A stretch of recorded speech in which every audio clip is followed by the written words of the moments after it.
வள்ளல் பெருமான் இயற்றிய திருவடி புகழ்ச்சியில் மொத்தம் 114 இடங்களில் பதம் என்கின்ற இறை பதத்தை உபயோகப்படுத்தியுள்ளார். இறுதியில் முடிக்கும் பொழுது அழிவில் இன்புதவுகின்ற பதமே என்று முடித்துள்ளார். இந்த திருவடி புகழ்ச்சி 128 அடிகளை கொண்டதாக இருந்தாலும் உண்மையில் இது 4 அடிகளை கொண்ட ஒரே பாடலாகும். எப்படி எனில் ஒவ்வொரு அடியும் 32 வரிகளை கொண்டது.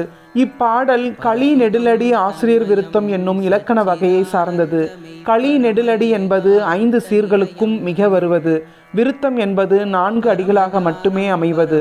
பரசிவம் தரமிகும் மரபுரு இரவுறும் என்பன அடிதோறும் முதல் சீர்களாக வந்து எதுகை தொடையாக எழுதியிருப்பார்.